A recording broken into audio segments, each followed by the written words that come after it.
Welcome everyone to the Health, Happiness and Planet podcast, where we explore different ways to boost your well-being, live a more fulfilling life, and protect our planet.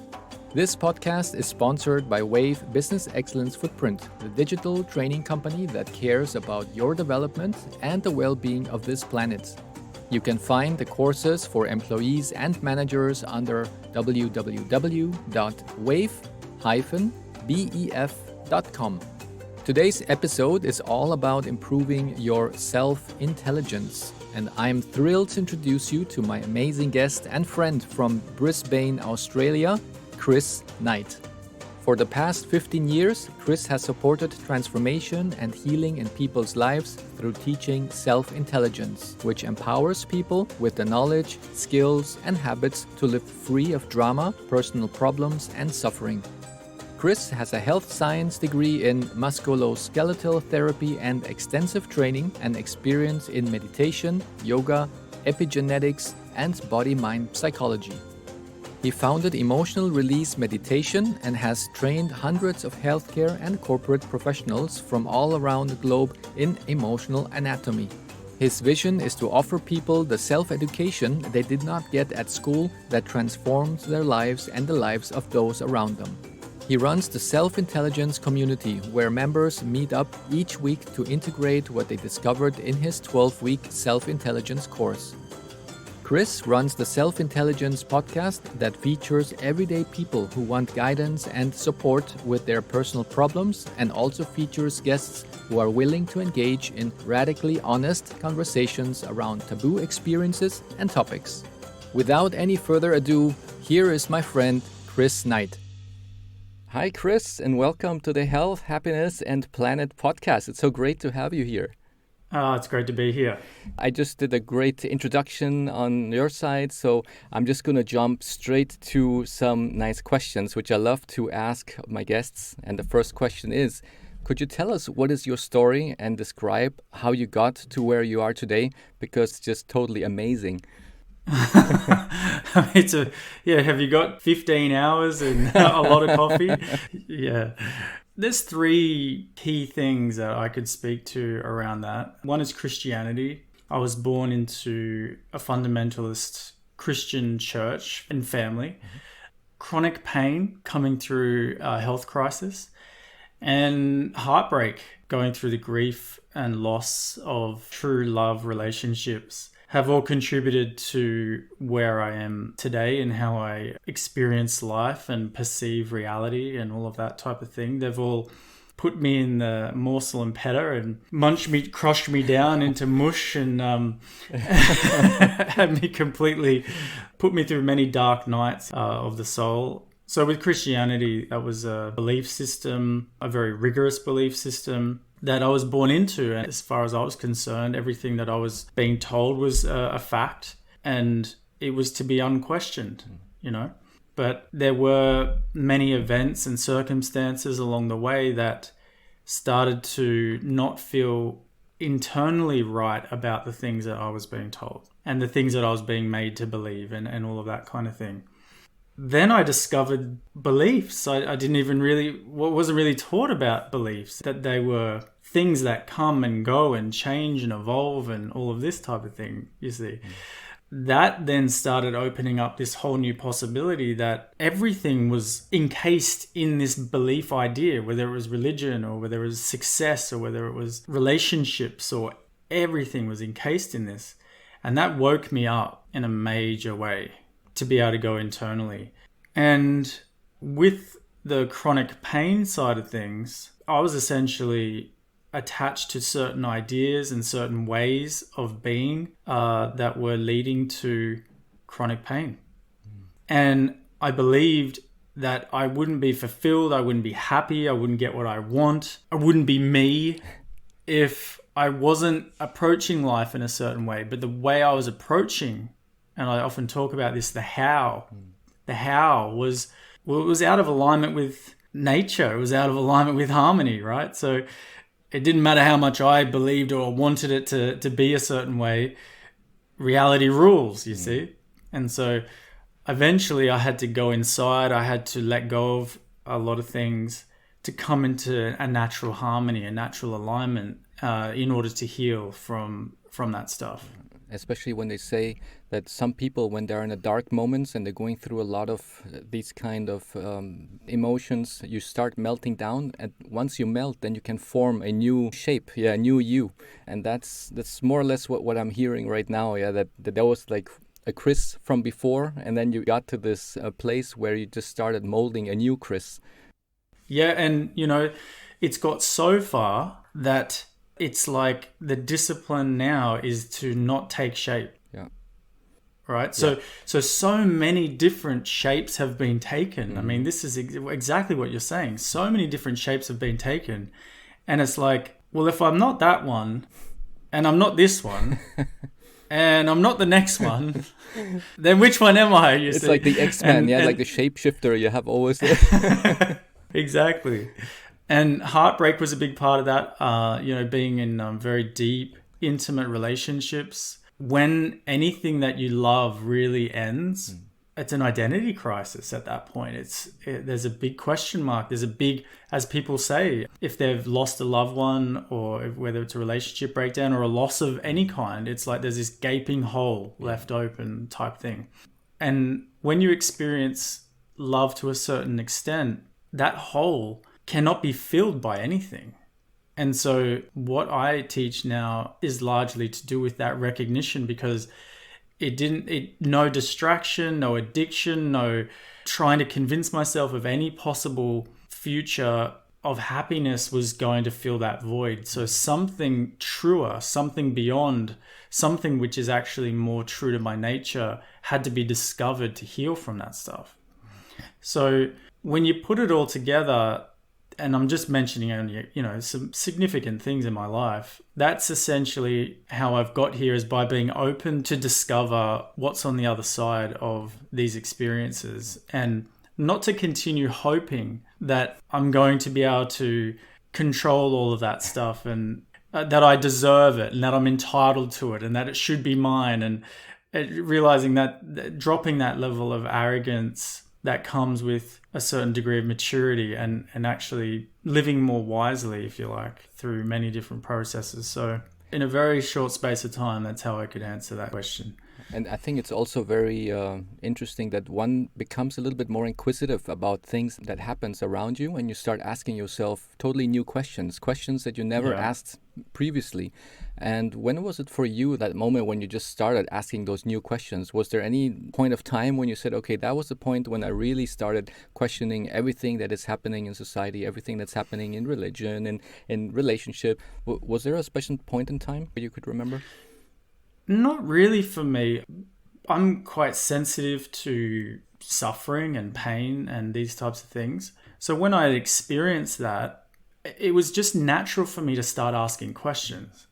I wasn't that annoying kid in class who would just keep asking annoying questions because I wasn't satisfied with what I was being handed. You know what I mean? I'm like, well, how does what you're telling me apply to me? I know you want me to learn it so I can do something for you and, tick the box or whatever the case, but it was just a natural thing, actually, asking the question, you see. Yeah.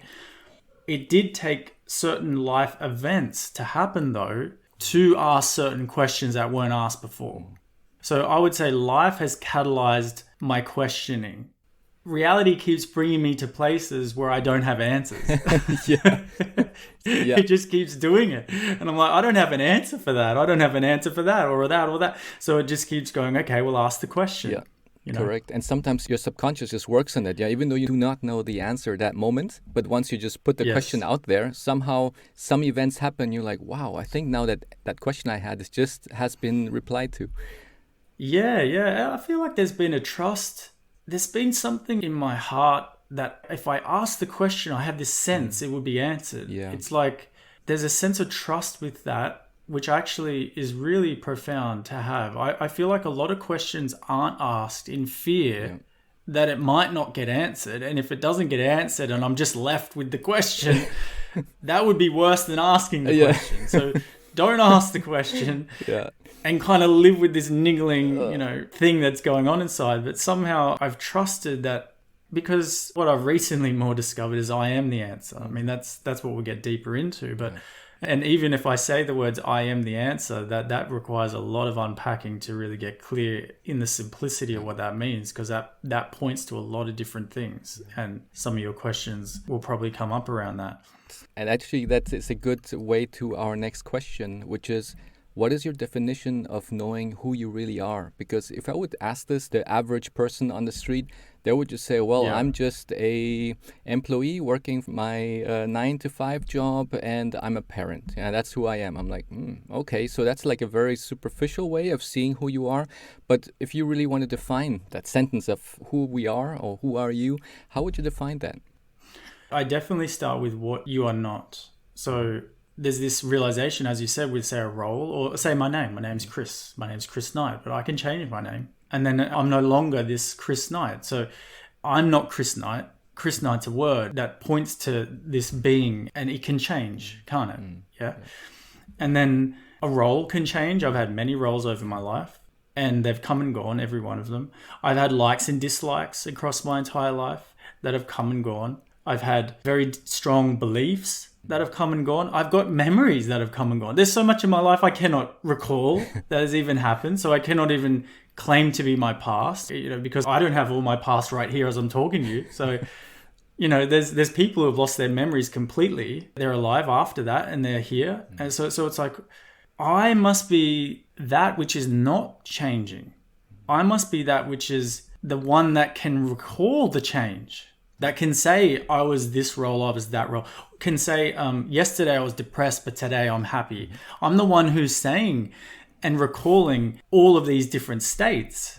So what is it that can recall this, you see? And there's many words for this, being awareness or consciousness, beingness, presence. These types of things is more fundamentally what I am. And this awareness or consciousness is not itself a thing. And we can experience this right in this second. We can experience that without a concept, right? Yeah. You can observe your thoughts right now. You can observe the thoughts you're having as I'm speaking to you. But the one that is observing the thought, what is its nature? What is its shape? And it's like, it doesn't have a shape. There's nothing. There's nothing there. It's just this capacity to see these things. And that's the end of the road of discovering. But for most of my life, I had thought, believed I was the things that were in front of me. Yeah. Whether that was my body image at one time or my job role. I mean, a job role can be so significant. I'm a doctor, I'm a whatever the title is.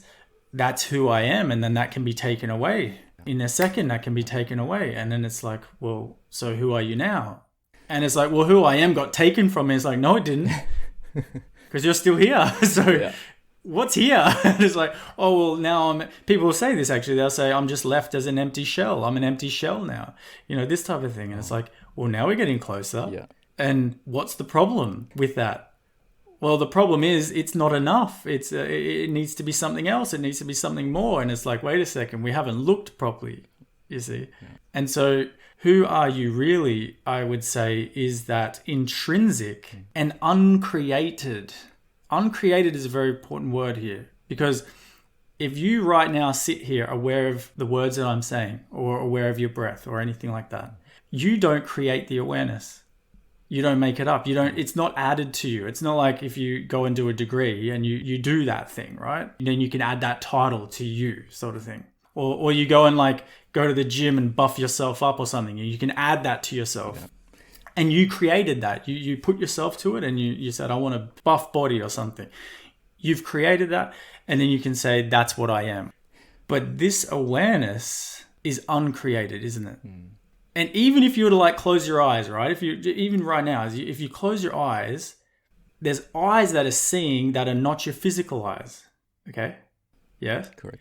And then you can just say, can I even close these eyes of awareness? And if you try, you cannot even do it. Yeah. Do you see what I mean? Even when you go to sleep, you're aware. That's why when you can wake up, you can say, this is the dream I had, or whatever the case. These were the thoughts that were taking place at that time. So that is what I've discovered through many, many different shifts, many roles, many different like twists and turns of thinking I am very convinced of who I am and having that taken away and having to go, what remains? Yeah. What is here that is beyond that, you see? And I think that's the problem a lot of people have, because they identify themselves of who they are, of saying, well, I'm a manager at this corporation, I'm a father of these kids, I'm a husband, I am a athlete, and so forth. They just identify themselves as having all these different hats, and they say, depending on how good I am in these different hats, then I know how good am I as an overall person. And as you said, any of these roles can fall away at any point of time. And then it's like, okay, what happens now? What is, as you just described, this empty shell? And am I an empty shell? And that's like that big question that just comes up, and people get super scared because like, okay, what's now? What's next? Yes. And you know what's beautiful is you don't even have to look after that, because you never looked after it in the first place. So the moment that you empty yourself, or life empties it for you, you know, the natural birth of the new creative process comes organically, comes naturally. Yeah. The new inspiration, the new enthusiasm, the new curiosity will come and go, have a look here and have a look there. And it's like, where does that come from? Why am I interested in this thing or that? Why am I attracted all of a sudden to this person or whatever the case is? And it's like, follow that natural flow. But when you're identified very rigidly to any particular shape that you've taken, then you're out of flow. And being out of flow creates the suffering, right? Because now I'm this little self trying to have this control. And a lot of people listening will be only half listening, because it's like, yeah, I hear what you're saying and it makes sense, but I reckon I can control this. You know, I know other people have lost things and so on, but I reckon I can do it. And even if I've failed at it from time to time, I reckon I can do it this time. This time I'll improve it. I'll do it better, or whatever the case is, and I'll have control over this time around. And life will just take it off you again. It will just happen that way. I mean, we don't even own this life, do we? We don't even own this body. This body will come and go when it pleases. You know, how bizarre is it that we're in a body and we have no idea what it's doing and when it's going to end? We don't know if it's going to be next week or it's going to be 40 years from now or whatever the case is. And yet we're so convinced we are our bodies. They're like, you don't even know anything about your body. It's doing billions of processes every second. You've got no idea about it, and yet you'll claim you're your body, right? Like, okay, well, what's the point of all this then? Okay, fair enough. Like, if that's true or whatever, like, how does that apply to my life? And that's where I love, that's where I really enjoy the conversation, is the practical application of all of this. So we'll probably get to that as we go through. Before we get to the next question, I just came up with one of those, as you were mentioning, that you become very inquisitive about things and you start asking all these questions, and you're just like a discoverer trying to find out new things in life. And one of the things that just came to my mind a couple of days ago, I was thinking to myself, what is the birthplace of my thoughts? Because when I just sit still and I close my eyes and I see those thoughts going by, I'm thinking, wow, where do they actually come from? Yeah, what's the birthplace of my thought? Yeah, that was, yes. It's quite interesting sometimes. Yeah, you just ask more questions, and these questions just follow with other interesting questions, and you're like, wow, I don't know the answers yet, but it's super interesting. I think there's a lot of questions that won't be answered because they're so intrinsic to what is. It's like you are the answer as opposed to I find an answer. Yeah. And if that makes sense, like there's me finding an answer. What I've discovered is the questions lead to the realization that you are the answer itself. And you live the answer, not I found the answer. Because if there's the I that's found the answer, the question's still going to continue. Yeah. And that's where it becomes very experientially evident rather than spiritual fluff that I have no interest in, because it doesn't change suffering. It doesn't alleviate suffering in people's lives to conceptually understand things only at that level. So being the answer to the question is where it all sort of boils down. Yeah.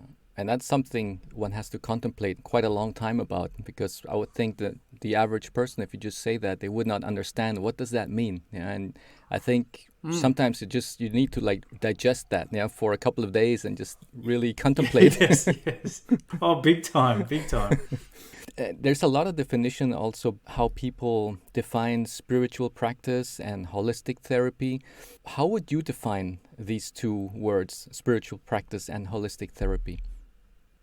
Well, first of all, spiritual practice is inquiry to me, being most clearly who am I, and everything that's discovered in that to me is spiritual practice. The intuitive call to ask those deeper questions about yourself. That to me is spirituality. So whether that is the child who is questioning the teacher in the classroom going, okay, I'm hearing what you're saying, but how does that apply to me? I don't understand why that's important to me. That to me is spiritual practice happening in the classroom. It's not to me in any way, shape or form about religious beliefs. That to me is religion or something like that. So that they're different for me.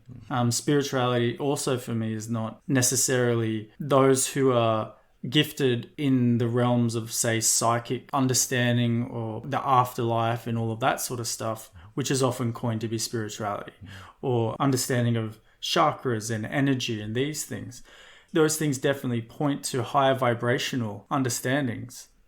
At the end of the day, you're the one who is witnessing that stuff, whatever it is. And has the one who is witnessing that been discovered, or has that been inquired to? Be stable in those discoveries. I've worked with a lot of people who are spiritual, so to speak, who are very unstable in themselves because they have these profound gifts, say of clairvoyance or different things, but their actual sense of self is still quite not understood. So having to go to that ground level to actually be able to support their abilities that they have and their capacity for those understandings that are beyond this realm of, 3D or whatever the case is. So the self-discovery, to me, is what spirituality is. And holistic therapy considers self-discovery as the primary in the healing process, because it recognizes that a lot of health issues are to do with stress, to do with fear, to do with behaviors that cause unhealthy habits and behaviors and these types of things, right? Yeah.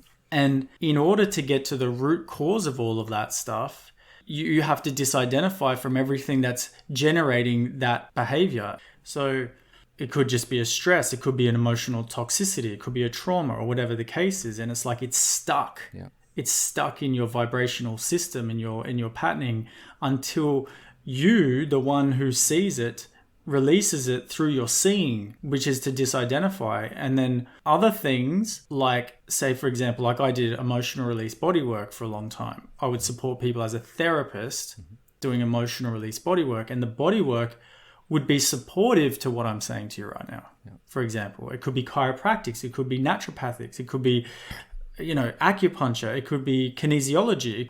I've trained all of these practitioners now in this particular modality of self-discovery and self-intelligence, which we'll get into. But when they had the core there understood, it's like it amplified their modalities tenfold because it was all now centered in such a powerful way. But when the core wasn't there, which is you, right, then the therapies would be temporary. They'd be relief-based. So it's like I go to this person, say they balance my energetics or something like this, or they do some massage and release trigger points or whatever the case, and I feel better for a little while until my delusional state returns and all of the destructive patterning starts playing out, and now the symptoms start coming back again, and now I've got to go back to my therapist to do their work again, and it's kind of like it can become a bit codependent in that way. It's almost like saying, what is your default state? Yeah, if you look at all the different emotions that you have, like being happy, being angry, being sad, all these different emotions in the spectrum, and it's like asking, what is your default state? Where do you usually fall back? Once you're done going to the gym, once you're done at work and so forth, and then you're alone, and what is it? Are you more of an angry person? Are you more of a happy person? Or and that's where a lot of people probably have to think about to say, well, what happens when I'm alone and I'm not doing anything? And what is my default state? Yeah. Talking about a spiritual practice, I tell you what, and I've encouraged this a lot. One of the greatest spiritual practices is just to go out, if it's safe, with a tent and camp for a night on your own, or a day or a couple of days with no distractions, just yourself. This is a spiritual practice, because exactly as what you just said is you will discover without all of those distractions what your default state is, as you said, which will be so unnatural. A lot of the time it feels chaotic, it feels uncomfortable, deeply uncomfortable just to be. And so much emotional charge, catharsis can come through. All sorts of things can come to the surface and actually release when you give yourself that space to be alone. But my gosh, in this lifetime, or in the way that we live now, how often do we allow some space, just even a second, even a millisecond of being deeply alone like that, right? So I really agree with you on that one. It could be aloneness therapy, and that's what it would be. But there already is this, of course, across the globe, and particularly in ancient cultures, where they would facilitate like 7 days in like a room that's dark, for example. Yeah. And it's just like there's nothing, and you get fed and so on, but like there's no talking, there's no input or anything like that, and you're just in the awareness itself. Yeah. I mean, that's pretty major.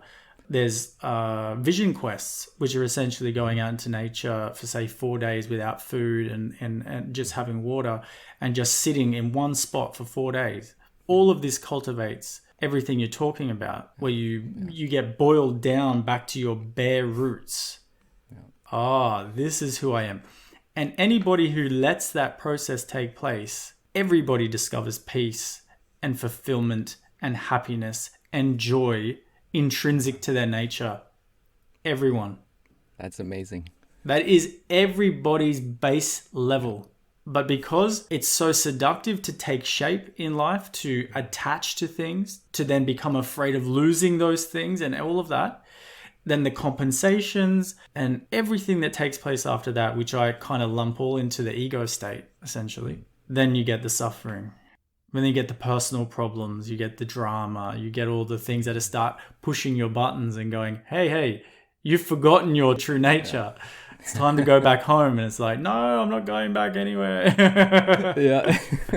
And I think people have become masters of distraction. I've seen a lot of people, they're experts of being super distracted. Yeah, because they cannot even stand, for example, 5 minutes if they're standing at the cashier at the supermarket and they say, okay, I don't have anybody to speak to right now. I'm just standing here in line. Instead of just thinking about what you're thinking or just staying still, like, okay, let me just pull out my phone, see what's going on Instagram. And then you're constantly just distracting yourself. And then once you're done with that, then you check your emails. But you never really have the time to like slow down and let your thoughts just be your thoughts and just be there in stillness, even if it's those 3 minutes that you're standing in line at the cash register, and people just masters of distraction.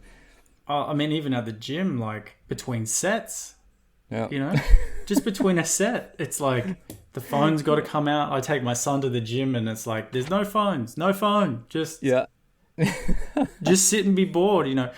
There's a couple of fears that I've noticed over, you know, supporting people with hundreds of inquiries. That is a fear that drives a lot of stuff that causes suffering in life. And one is the fear of boredom, right? Oh. Fear of boredom is major. There's not a lot of attention on that particular fear. But if you remember being a kid, it was intolerable to be bored. It was like torture to be bored, right? Yeah, it's painful. It was absolutely painful. Okay, yes. So since being a child, our parents have tried to do whatever they can to make sure you're not bored, so you're not like a whinging nightmare for them to have to deal with. You know, and then of course that just gets more clever, right? So we've got technology now and smartphones and all this. This is a clever dummy, right? Once we got a dummy and then now we've got a smartphone or something like that. So it's something, what do they call it? A pacifier.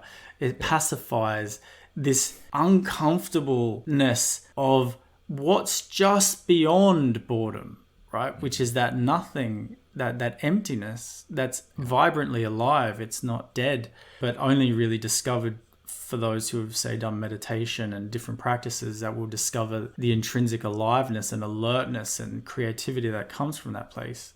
So fear of boredom and the fear of loneliness.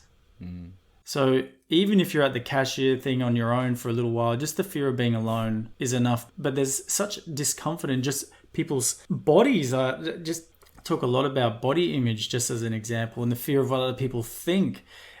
all of that plays out into this generalized discomfort that's not at all conscious. It's just, I'm uncomfortable living, unless I'm neck deep in work or something where I'm distracted from it. In the in-between moments, I'm just uncomfortable. So how do I deal with that discomfort? Well, this is an easy way to deal with that discomfort. And yet, not dealing with that discomfort truly is the cause of all of your suffering, all of your drama, all of your personal problems, the root cause of most chronic issues, health issues and stuff like this. So we're at such a great time where we are now able to explore this in such conscious ways. And there's podcasts like this that are emerging more and more and more that are bringing light to this obvious that's been going on, but has remained elusive to us for so long as well. That's right. And what would you say when people think about holistic therapy? What would be the end goal? Is it the end goal to discover who you are? Is the end goal to be happy? What is your definition? Well, it's to drop the goal. That your true self doesn't have a goal. Your true self is absolute unconditional acceptance of reality. And oftentimes the goal then is just to remove everything that is out of acceptance of that, is out of alignment with reality. And it's like, wait a sec, what do you mean? What reality? Well, the reality that's not determined by your relative perceptions, your relative beliefs, your relative experience, that you actually are discovered, that you are the one that's witnessing that. And so the relative is now infused with your wisdom and your love and compassion and patience and all of the virtues that people have that don't actually live. It's usually lived through an idea, and then there's guilt and shame when we fail at it a lot, say like, parent guilt, or it's like, why am I so impatient and all these things. So the end goal is to remove the person that you believe yourself to be and to discover who you are. That's what I would say, that everything's trying to lead to that. Everything's supporting that. Everything. And that comes quite close to my next question, which is, how would you define success? Because some people say, oh, success is when I have this big house, this sports car, and like all that superficial stuff. And then once they get it and they're there, and then they're still miserable and start taking drugs and just need to do other things to try to search for their happiness. What is your definition of success? I just saw John Mulaney. Have you heard of him? He's a comedian. No. He's absolutely hilarious. I watched his recent comedy show on Netflix, and he's an extremely successful comedian. He's famous. He's got everything you can imagine, and he became a drug addict big time. And he sent us this show around how he had an intervention from his friends about this to take him to rehab. And it's so great that there's a maturity on the planet now that he can come out with this, that he can talk directly about this. And so many so-called successful people are coming out more and more and saying, while I look successful, I'm riddled with anxiety and this type of thing. Or, I've got addictions, or my relationships are in tatters, But on the outside, I've got what apparently everyone wants, Story after story after story is happening, isn't it? Yeah. And it's like, once upon a time, we couldn't imagine that level of transparency about these things. So we've got this gift now of seeing what we intuitively know is that whenever I get that success or whatever I think that is, it only exists there for a second and it's gone. And now I'm a slave or a prostitute again to somehow getting that success again. And it's this endless wheel, and you can paint it up in different ways. You can create different kind of ideas of how that could be more fulfilling, but it ends up the same transient process, right? Yeah. So I think it's courageous that people do seek out success, actually apply themselves to success in external ways as well, whether it's a sports person or a career person or whatever, because they're the one who's going to know what I'm saying. And they've had to go through a lot of spiritual development to get to those stages of success. They've had to overcome caring about what other people think. They've had to overcome many, many different fears and self-doubts and all sorts of things to achieve those levels of success, even if it is externally. And I see those people are actually closer to moving into the next container of self-discovery than those who go conceptually, oh, all that leads to nothing, don't bother, give it a go, that type of thing, whilst all the while maybe feeling like a victim or not fulfilling your full potential or discovering or being curious about things. There's an apathy. I see that it's all part of it. So success is someone who's not going to die wondering. You know what I mean? Like if you want that Ferrari or whatever and you go for it, then you're going to learn. You're going to learn things. Yeah.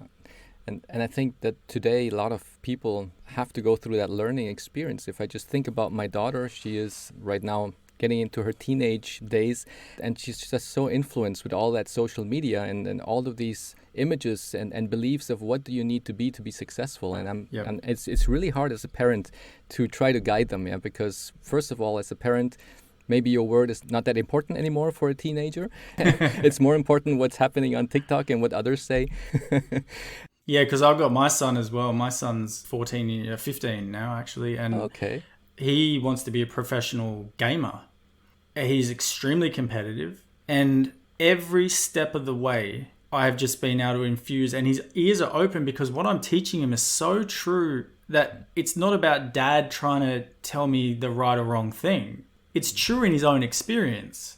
So it's not like that. Yeah.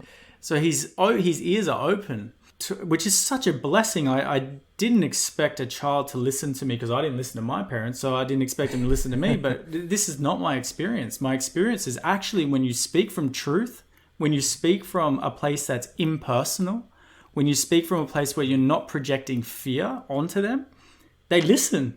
And so every step of the way of him wanting to win and be a competitor and all these things, self-intelligence, which we'll talk about, has been there, and he is learning about his true self. He's learning about dropping beliefs. He's learning about dropping expectations. He's learning about better communication with his teammates. He's learning to appreciate his opponents who beat him. He's learning all these amazing things.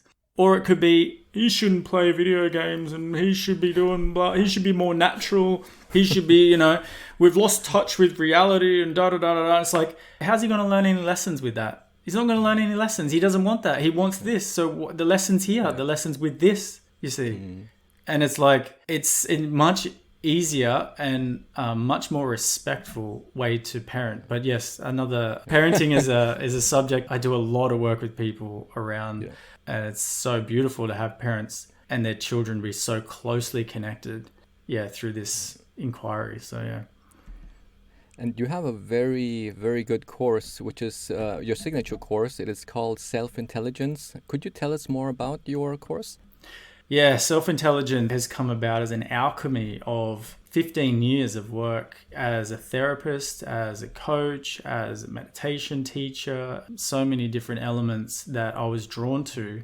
I taught emotional anatomy for years and created a course in that as well. But self-intelligence is like the cream that rose to the top of all of that. And in a simple way, it's the education, the inner education we didn't get at school, right? So when I was working with people as, say, a musculoskeletal therapist and working with stress and working with how that plays in the body and all of these things, I soon discovered that there was this major lack of just basic inner education, understanding your thoughts and perceptions, even noticing emotional states, for example, feelings, intuition, all of these things that we didn't get a lesson one day of in school.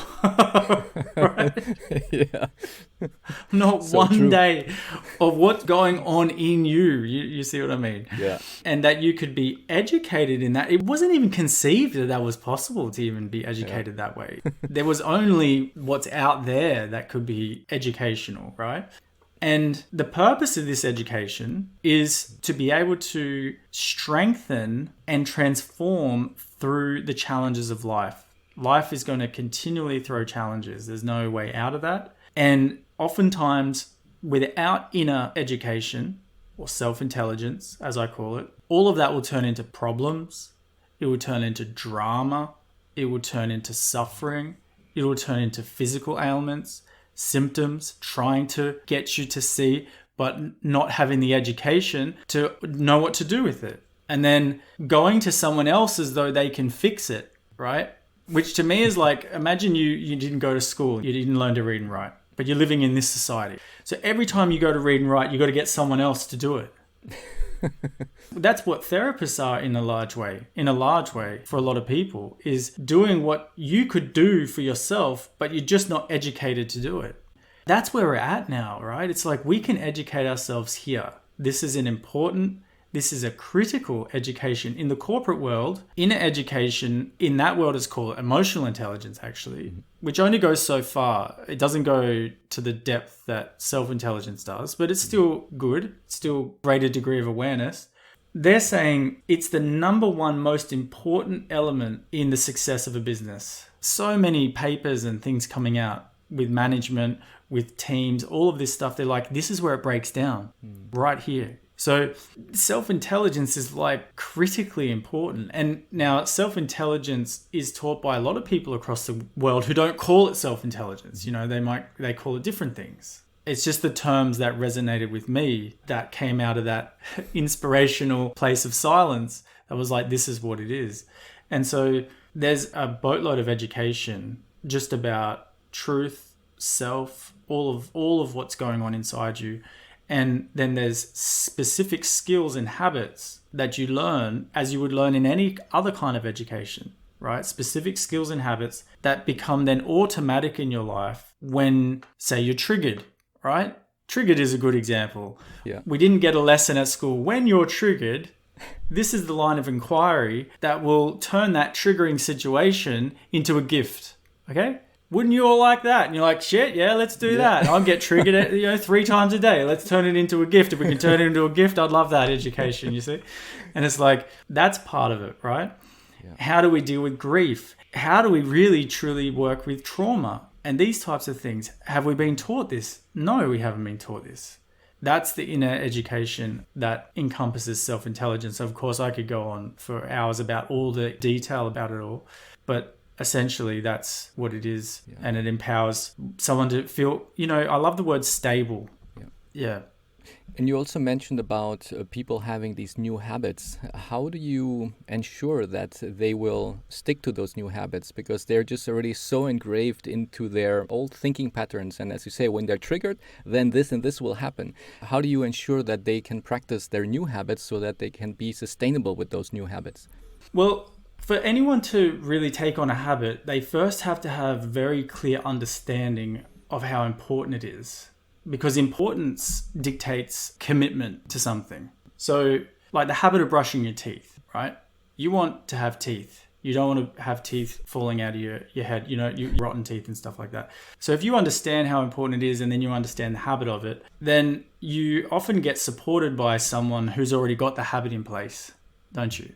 So your parent has the habit in place and then they will support you and then they're educating you how important it is. Because initially you don't think it's important. Like when you're a kid, how many habits you got to teach your kids? They don't think it's important. Children don't see that these habits are important, say like with brushing teeth, but you know it's important and there's a certain degree of trust they have for you and you can explain it to them and then you facilitate and support them with that habit, right? And then eventually it becomes their own habit and then they stick to that. So with, say, self-intelligence is someone's experienced a lot of pain and then they're going, okay, I'm prepared to learn something new. I'm prepared to see things in a different way. So firstly, they get the understanding. And now the importance level is going up because the understanding is going up. Because right now, the understanding is not clear at all. It's very unclear. So that clarity is necessary.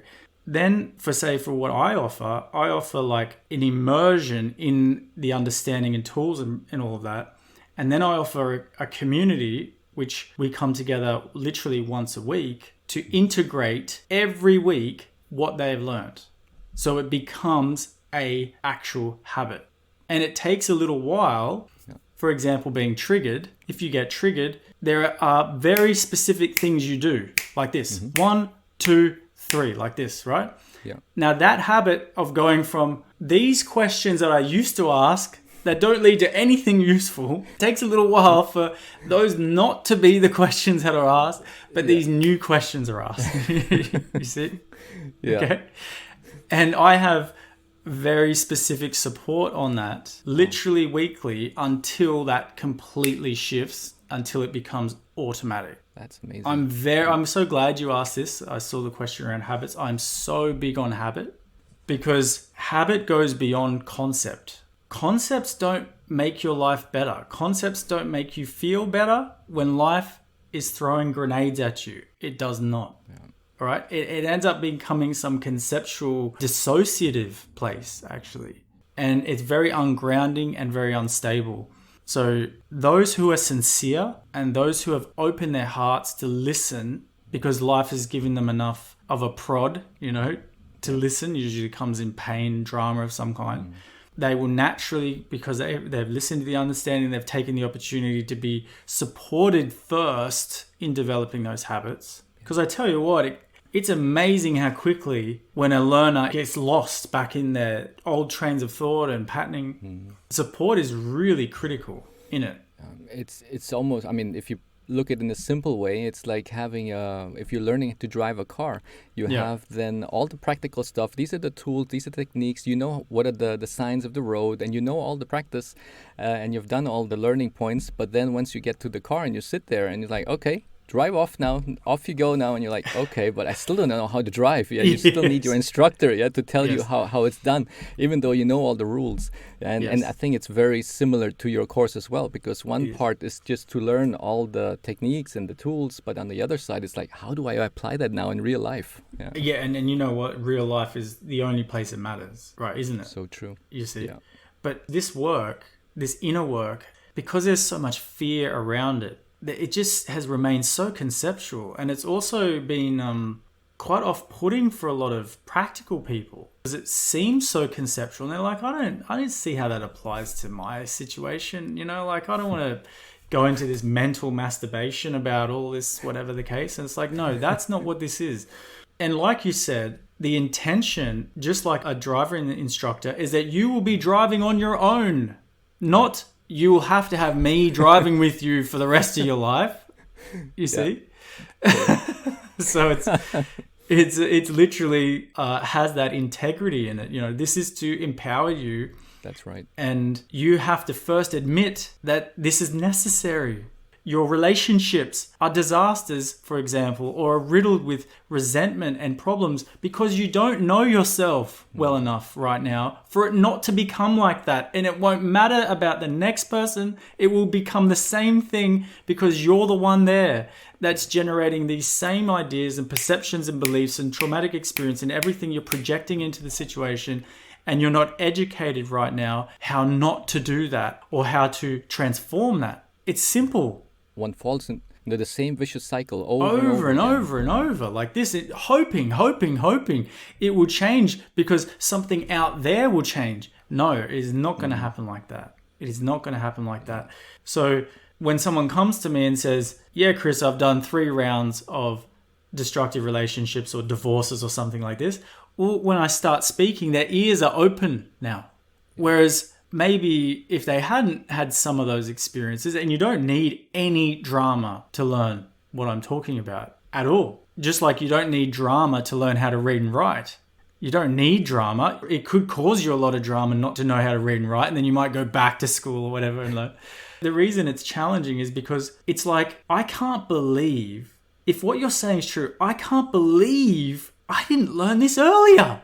Like, if what you're saying is true, which I actually do feel it's true, how is it possible we weren't taught this literally from preschool, which is when it can be taught? And I've got coaches teaching very young people down into kindergarten this work. So it's accessible to such a young age to all the way to whatever age you are, you see? And it's like, I cannot even accept that that's what's happened.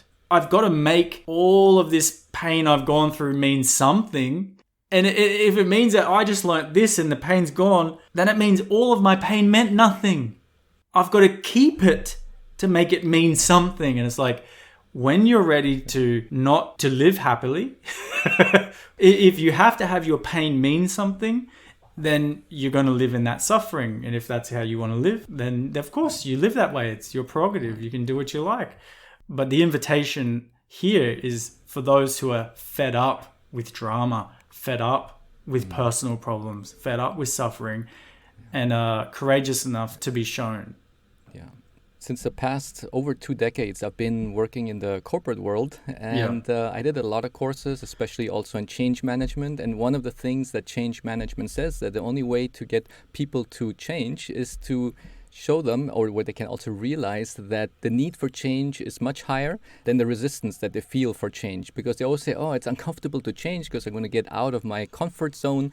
But if the desire to change is not higher than that, then they will just stay in their comfort zone. But then as soon as they see, oh, my need for change is definitely getting higher and I'm getting to that threshold, it's really not fun in the place where I'm today. I'm really not having fun in my relationship or in the job or in whatever it is. Then I start to change. Again, as a small example, people just do not enjoy going to the dentist. But then once they have a toothache, they're like, whoa, that pain is so intense. The threshold that I have that usually I would not call the dentist, I am going to call the dentist now because the need for change is intense at this moment. Yes.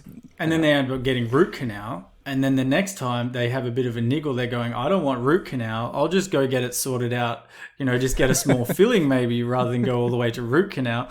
And that's essentially the same thing here. It's like, I don't have to have some disaster happen anymore. I don't have to have things get painful at all. You become a master at not suffering. Like that's what you're actually doing. Yeah. And the hot topics are, relationship, because so many people experience so much drama in relationships. So that's where oftentimes the entry point for learning self-intelligence starts. Or it's not having a purpose in life, feeling like meaningless in their work and career and stuff like that. Or it's addictions.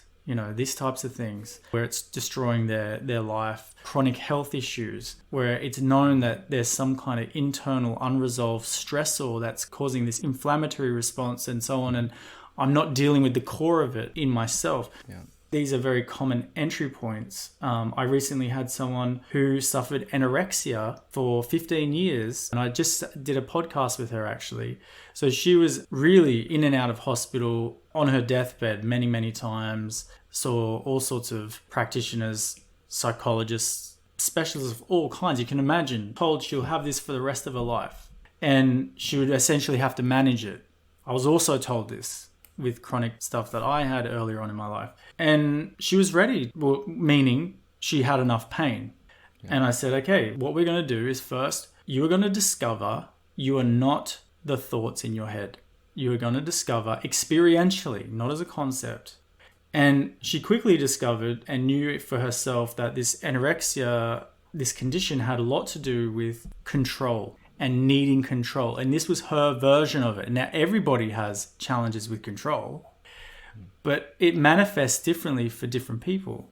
And by getting to the core of the fears and beliefs that were around that need for control, which manifested in the eating disorder, which is a process that I teach people very specifically and very obviously. So it was clear as day for her on paper. It was so obvious. Not a mystery anymore. Not some big complex thing. Very simple. That's leading to that, leading to that, leading to that. I can see it. Then she was sincere in taking that to the truth of her witnessing consciousness. And in that, it just started falling away. It just started dissolving.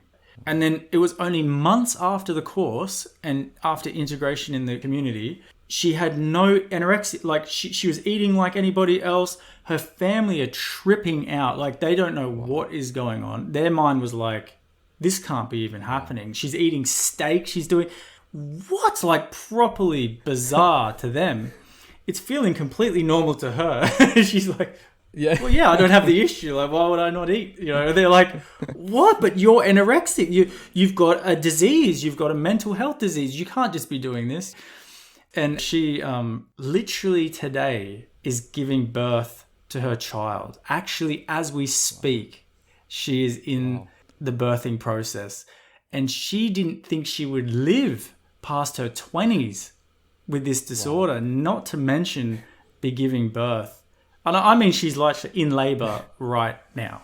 It's such an honor to her to be able to speak about this while we're on this podcast. That's amazing. Well, thanks for sharing that story with us. That's such an amazing story. Yeah, but it was no intention for me to teach people with eating disorders. That wasn't like my target audience or something like this. I teach anybody who wants to stop suffering, whatever it is, because the same exact process applies to all of it.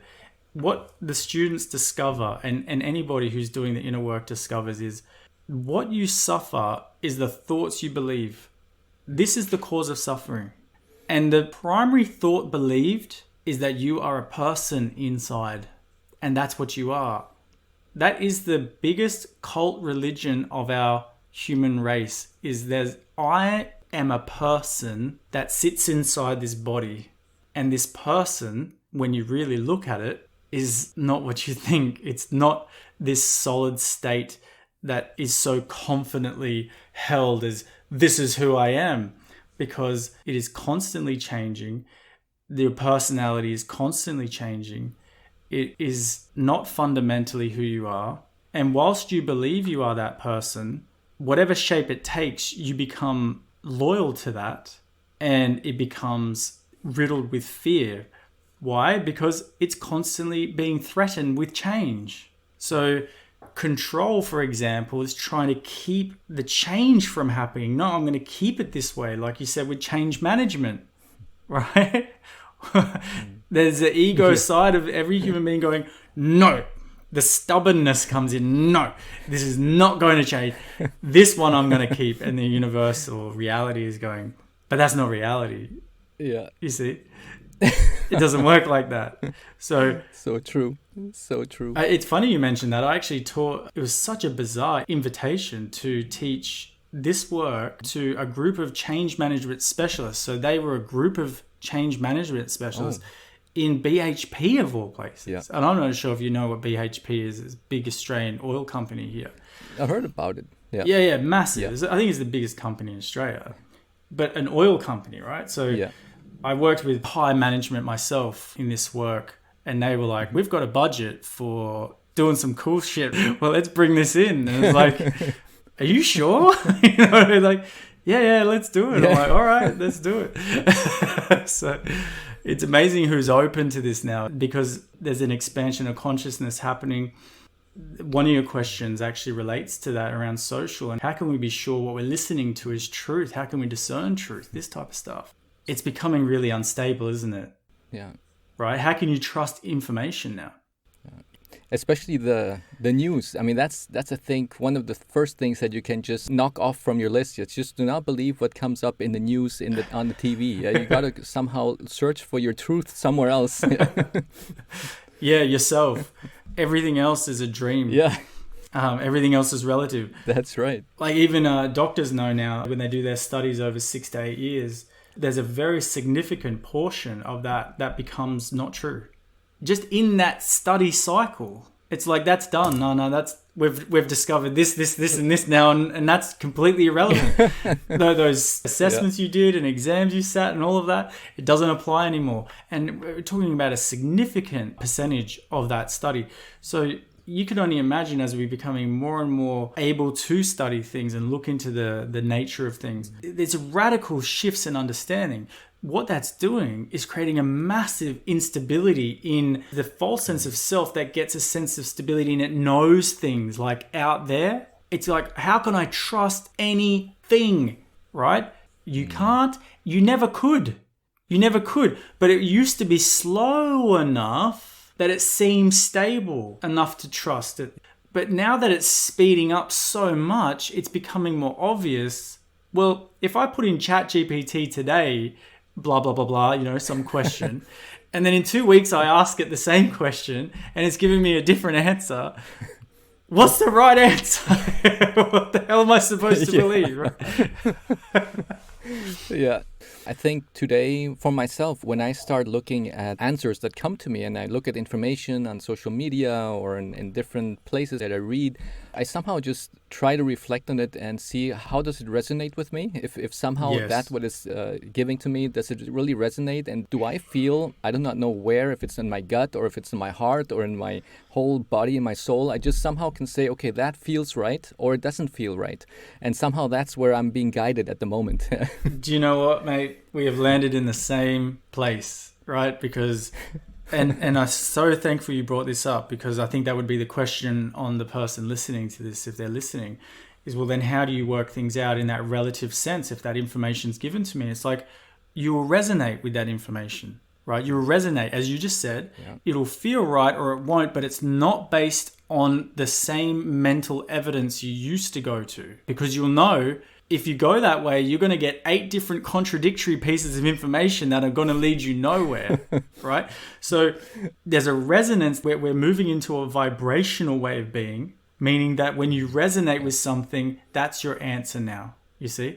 Yeah. If you have become identified in a shape, okay, that resonance is distorted by the shape you have taken. So you won't be able to pick up the frequency. So the importance of clearing your shape that you've taken, meaning what you've identified with, the beliefs, the perceptions, the ideas, all of this, that you keep shedding the shape of that through practices that support you to do that, then when information comes, the resonance is so obvious. It's like you're clear to see it instantly. Yep, that's it.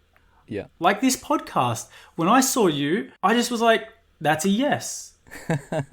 I could go through millions of different podcasts and go, who am I going to speak to or whatever the case. And I'm like, I just saw you. I heard you for a second. I'm like, yes, that's someone I want to talk to. Right?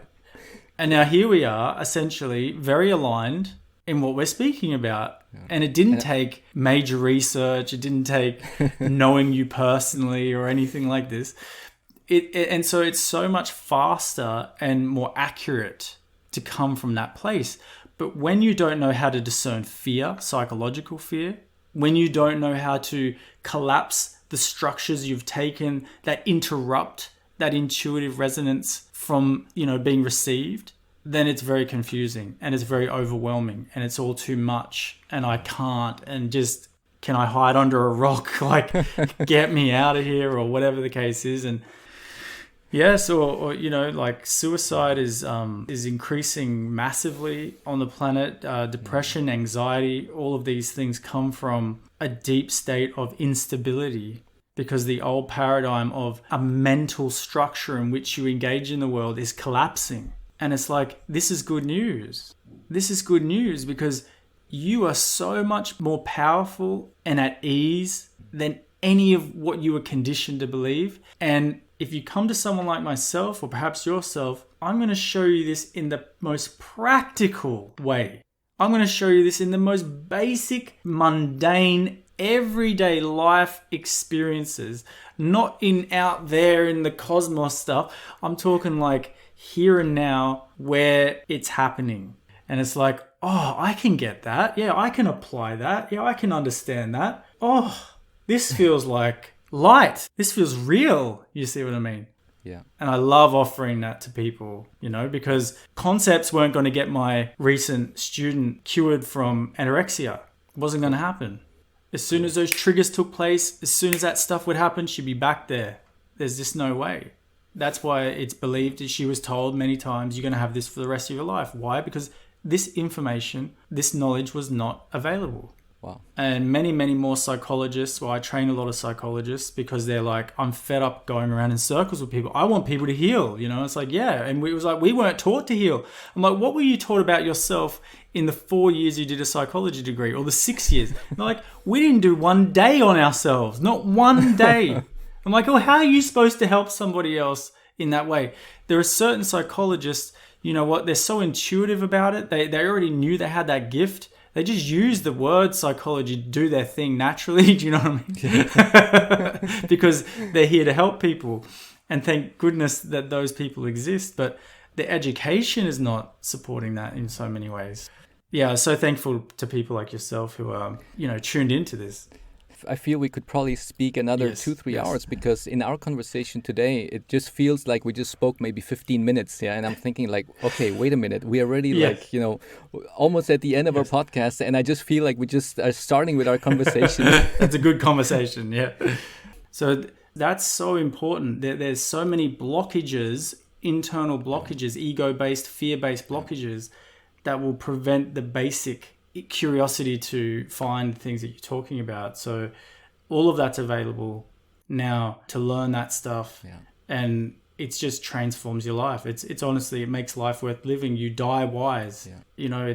You die with dignity, a sense of, like I truly honored this life. I truly honored this gift I was given and didn't let myself eclipse this gift with fear. That's so true.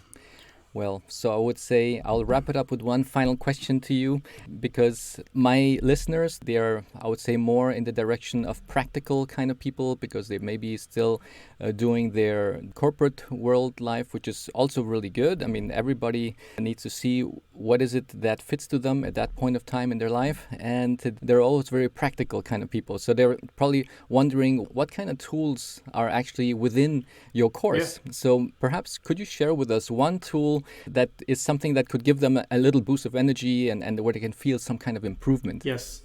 I'm going to boil down like something, take a small portion out of a process that is very powerful. So firstly, just sit for a moment and realize that there are a whole range of thoughts going on in your mind. Just be aware that that's happening.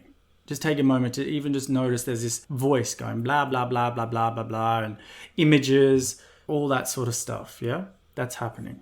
And that you are the witness of that. You are seeing this taking place. And you can go down the trails of that. And you can bring yourself back and say, yeah, I'm watching this. Then just one practice is anytime you notice the word should or shouldn't come up in that thought stream that you believe, okay? So it could be something about your partner. It could be something about a friend, it could be someone at work or some situation that's happening or something you're seeing on social media or whatever it is. And the thought comes, that shouldn't be happening, or this should be what they do, or any should or shouldn't thought. I would just say, take a moment to ask, is it true? Now, the is it true is coming from a place of accepting reality. Reality is truth itself. A thought is not truth itself. Otherwise, you'd have to believe what everyone else believes. Because if your thoughts are true, then everyone else's thoughts must be true. Okay? Is that be the case? Wouldn't it be? So it's like, well, no, I don't want to believe everyone else's thoughts. Okay, well then your thoughts aren't true either. All right, we can accept that. Yes. So reality itself is the truth. Okay? So whenever you have a thought, what should or shouldn't be happening, you're arguing with reality. And the second that you argue with reality, you're suffering because you cannot win against reality. You can improve upon the conditions of human beings. You can make life more inclusive. You can bring more love into the world. All of that happens, but not through should or shouldn't. It doesn't happen through the vibration of judgment. It happens through the vibration of love, which is who you are, which doesn't come from should and shouldn't. So you don't need to worry that if you drop should and shouldn't, that life will just take advantage of you and just be a nightmare like this. No, opposite. Yeah, amazing. So anytime you argue with reality, just take a moment to witness that thought and just say, is it true? Meaning bringing you back to reality. And then something in you is big enough to accept reality because you are that reality. So it just can accept. And all of a sudden you'll feel in yourself coming at ease. Okay, there's an ease that will come into your nervous system, into your body. And from that place of ease, you respond to life in the most appropriate, respectful, beneficial way that was far better than coming from judgment and fear, which is the should and shouldn't thought. So that's just one little part of a process taken to shift the habit of instantly believing that should or shouldn't thought. Just remove the habit of that. Wow, that's amazing. Thanks a lot for sharing that with us. Excellent. Well, that's so great. And maybe just to wrap up our conversation for today, where can my listeners find you? All right. So self-intelligence is what I teach. So I have selfintelligence.com. You need to put that in at the moment because if you just put self-intelligence in your search, a lot of emotional intelligence stuff comes up. So you'll be a bit hard to find me if you put just that in. So you actually have to put the .com. I'm also on Instagram, Facebook, and those different platforms under Chris Knight, Self-Intelligence. I've also got the Self-Intelligence podcast where I actually do live sessions with people. So we're discussing stuff, but I actually say you'll come with an issue and I actually take people through the processes or I take people through an understanding, a deeper understanding and that type of thing. My aim for the podcast is that people experience therapy through the podcast itself with whatever they're going through. So it's a therapeutic listening experience, or viewing as well as video as well. But there's a bunch of things that happens on that podcast. So there's another place to kind of tune in to see if it resonates, right? I mean, that's what podcasts are for, is find out if it resonates. And if it resonates, then come explore. I have a free event called the Wake Up Experience. That's a 2-hour event where I show you without any question of a doubt who you really are, and experientially, not conceptually. So anyone who's practical will love that, because they don't want to hear fluff. They want to experience. That's what I'm all about. So from that experience, then you get shown what you can now do with that experience, how you can work with that, with the practical tools that I'm offering. So excellent. Yeah, there's a whole variety of entry points there.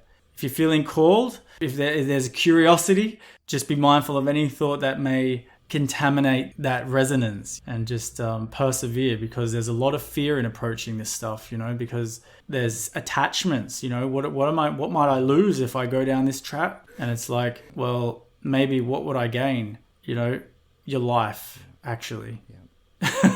So.